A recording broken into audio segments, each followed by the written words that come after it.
طلاق کا مسئلہ کبھی بھی فون پر، میسیج پر، واٹس ایپ پر نہیں پوچھنا چاہیے اور نہ ہی بتانا چاہیے کہ طلاق کا جو معاملہ ہے بڑا حساس ہے۔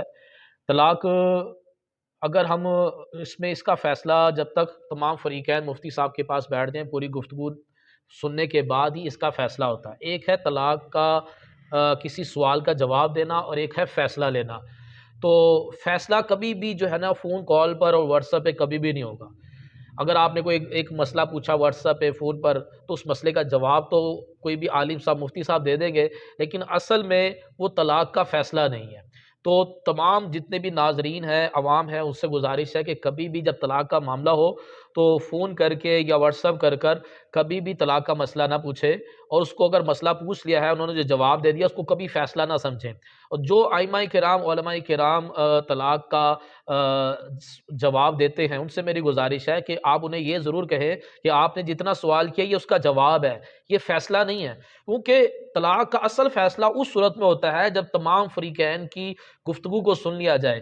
اس کا میں آپ کو ایک واقعہ سنا دیتا ہوں کہ بس اوقات ہم تو سمجھ رہے ہوتے ہیں کہ 3 طلاقیں ہو گئی ہیں، اب کوئی صلح کی کوئی صورت نہیں ہے، لیکن جب فریقین کو بٹھایا جاتا ہے تو بیچ میں کوئی ایسی بات نکل آتی ہے کہ ان کی صلح صفائی والا معاملہ ہو سکتا ہے، تو ہم کہہ دیتے ہیں جی طلاق ہو گئی ہے جبکہ طلاق نہیں ہوئی ہوتی، اور ہم کہتے ہیں طلاق نہیں ہوئی ہے جبکہ طلاق ہو چکی ہوتی ہے۔ تو میں ایک واقعہ آپ کو سناتا ہوں کہ میرے پاس ایک شخص آیا، اس نے کہا کہ اس طرح میں نے اپنی بیوی کو 3 طلاقیں دے دی ہیں۔ میں نے اس کو بھی یہی بات کی کہ بھئی ایک طرف کی بات سن کر کبھی بھی فیصلہ نہیں ہوتا۔ جتنی بات آپ پوچھ رہے ہو کہ میں نے 3 طلاقیں دے دی ہیں، آپ اقرار بھی کر رہے ہو، یہ 3 طلاقیں تو ہو گئی ہیں، لیکن آپ سب کو لے کر آئیں، پوری بات جب سنی جائے گی پھر پتہ چلے گا کہ آپ کی کوئی صلح کی کوئی گنجائش نکلتی ہے یا نہیں نکلتی۔ تو بہرحال اس نے بات آئی گئی ہوگی، اور اس کی بیوی کہیں جاب بھی کرتی تھی، انہوں نے استعفیٰ دیا اور وہ عدت پر بیٹھ گئی۔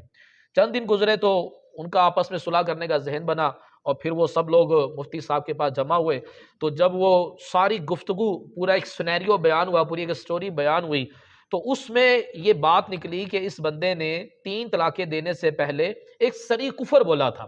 وہ کفریہ جملہ یہ تھا، اس نے کہا تھا کہ اگر اللہ تبارک و تعالیٰ اس وقت جبرائیل علیہ السلام کو بھی بھیج دے تو بھی میں یہ بات نہیں مانوں گا، یعنی کہ اللہ کی بھی بات میں نہیں مانوں گا۔ یہ صریح کفر تھا۔ تو مفتی صاحب نے کہا کہ آپ طلاق دینے سے پہلے آپ نے یہ صریح کفر بولا ہے۔ کفر بولنے سے بندہ دائرہ اسلام سے خارج ہو جاتا ہے، جب دائرہ اسلام سے خارج ہوتا ہے تو اس کا نکاح بھی ختم ہو جاتا ہے۔ تو طلاق سے پہلے ہی آپ تو دائرہ اسلام سے نکل چکے تھے، اور آپ کی عورت نکاح سے نکل چکی تھی، تو وہ جو طلاقیں نہیں ہیں، آپ دوبارہ سے کلمہ پڑھ کر مسلمان ہو جاؤ، آپ کا دوبارہ سے اس خاتون کے ساتھ نکاح کر دیا جاتا ہے۔ تو اسی وقت ان کو کلمہ پڑھا کر مسلمان کیا گیا، اور اس خاتون کے ساتھ دوبارہ نکاح بھی کر دیا گیا۔ تو لیکن جب ایک طرف کی بات سنی تو کیا لگ رہا تھا، 3 طلاقیں دیں اور عورت عدت میں بیٹھ گئی، لیکن جب بندے نے کفر کیا تو عورت پر تو عدت بھی نہیں ہوتی، یہ 3 طلاقیں بھی نہیں ہوتی۔